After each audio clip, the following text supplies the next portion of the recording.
Picked this up is part of a job lot, and it's a JVC turntable. It's a Midi size, and its model number is LE20. So don't know much about it, don't know if it works. What's interesting is it mentions here 14p, and this I think was also shared on some other types of turntables. I remember it being on a Technics turntable, Midi size, so maybe that's to do with the cartridge, the stylus. So let's see what it says on the back. What have we got on the back? Well, we've got outputs for phono outputs, and there's also a synchro, which means that this would have been used as part of a JVC system. So it just mentions it's very low powered, 2 watts here.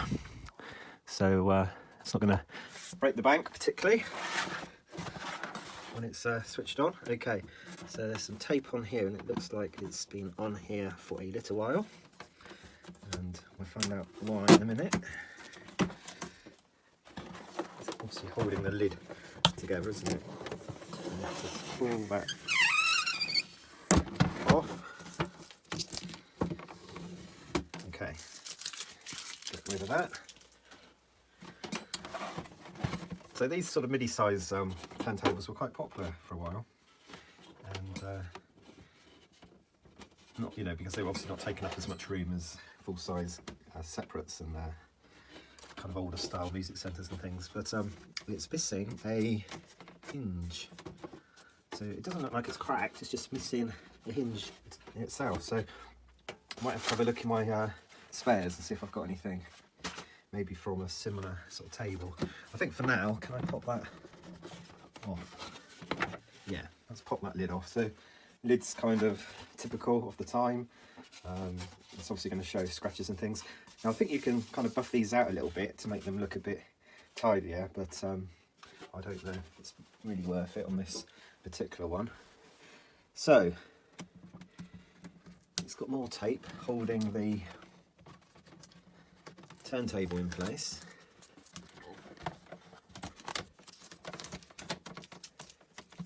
It's still a good alternative, really, if you've just got a small system and you have a little amplifier and you just want to run a small turntable. These aren't too bad. Now this is locked down, I think. I've got to be a bit careful because I don't want to snap it, or maybe it's not. Okay, to check that. And it's even got the locator for those records that are missing the centre punch, so that would belong up there.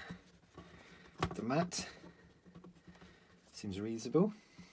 Okay, I was just checking the bout to see if the bout's actually engaged, because sometimes people don't have these on the actual motor, they just have them so they don't kind of stretch too much, but this one's been left on. Yeah, it feels a little bit loose. Well, I wouldn't say loose, but it's probably lacking proper torque. Okay, so let's have a closer look here. Is this one that just slides out then?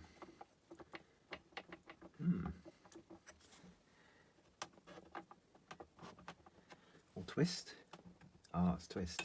Okay, got to be careful with these sort of old plastics, because you can snap things unintentionally if you don't know obviously which way things go. So that's okay. Now, has it got a stylus still? Yeah, it has. So it says it's a Z5P here, and there's a little screw in here, which means you can separate this whole part. I guess it just snaps in. I can see as well there's some adjusters in here, probably to do with the placing of the arm. So, it's got an auto speed, so that will detect the record. How does that work then? That's quite clever. Not done on weight, is it? Because normally you'd have something perhaps in the actual turntable itself which pops up and clicks and kind of detects the size of the record. So for it to be auto, interesting. Oh, maybe it's just done on size then, and it assumes that if you're running with 12-inch records, then you will be running LPs. And the other thing is, obviously 12-inch records can be 45, like dance records and just 12-inch singles basically. So how would it cope with that? It probably wouldn't, would it?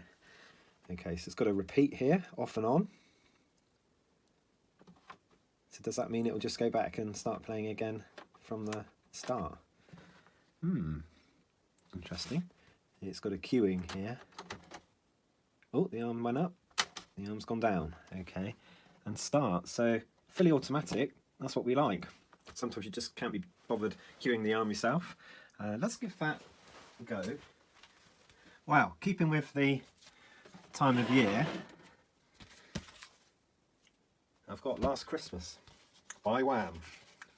This record, 1984. Okay. Let's see. It's a double A side. Last Christmas and Everything She Wants. Okay.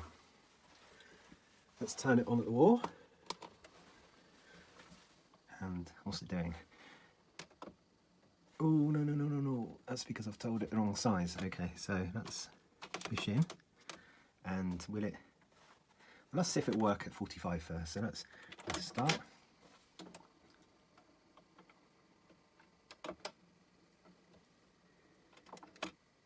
Nice. It's quite quiet actually.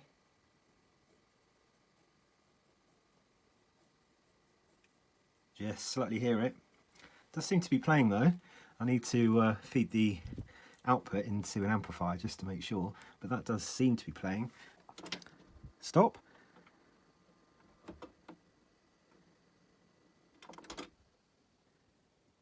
Good. Now I'm going to try it under auto. So this is going to basically, yeah, it looks like it's running it at 45. I really think that the auto is a bit of a gimmick. It's probably just tied to the size of the disc. So what I might do in a minute is cue up, move this along, like so. Oh, too far. It didn't look like I moved it too far, but I'll try again. And it's still up, so I'm just going to manually let it get close to the end. And I'm going to put repeat on, just see what this does. So does it try to repeat the song again? Who knows? I'm having to talk over this because it might even pick up from the star list, the track. Here we are. So that's what I'm playing. Always in the charts on a yearly basis, like hundreds more Christmas songs at the time. So, but all good things must come to an end, and countless Wham split stories are released as Rudolph Ridgely is struck down by a rapid enemy husky. Bit of tongue-in-cheek there. Oh, here we go. Yeah, straight back. Wow. This would have been useful for that nightclub in Bristol that decided to play Toto's Africa for a whole night, and basically people went in and it just was continuously playing over and over again. So it's almost as bad though, isn't it, having to, or is it as bad to listen to Last Christmas over and over again? Okay, so what happens if I stop now? Does it repeat again? Yeah, it does.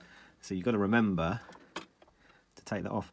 That's a nice slide actually, because there's not a definite click or anything in there. So okay, so let's just stop that. It's looking a little bit choppy, isn't it, here? Okay, let's leave it on auto. I'm going to try to confuse it now. I'm not doing a very good job myself though, because I've just picked out a 12-inch record which does play at 33. So yeah, this auto thing is only working on the size, isn't it? So this is Bobcat's release of West End Girls Pet Shop Boys from the same year actually. Adjust that and go start. Let's see if it starts playing.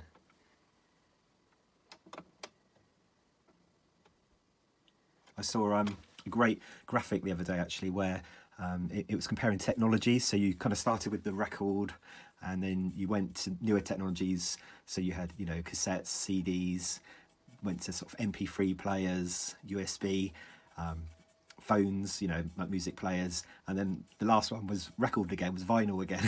So it's just kind of showing you a full circle. So it started off with records and now it's gone back to records.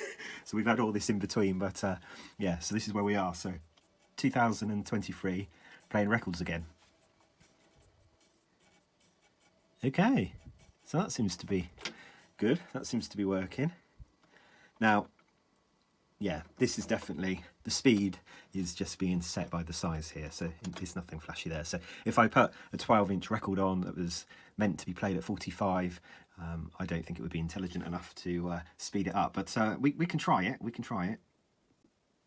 So I'm going to take this up to the main amplifier and speakers upstairs to give it a quick try. I'm going to put a 12-inch record on here that is set to 45. I don't expect it to play at the right speed, it's purely doing it on size, isn't it? And I've got some phonos here. I've got one more than I need, so I'm just going to plug in right and left into the amp. It probably doesn't have a phono amp built in, so go straight into the phono on the amplifier. Okay, so brought upstairs to the amplifier, left this on auto.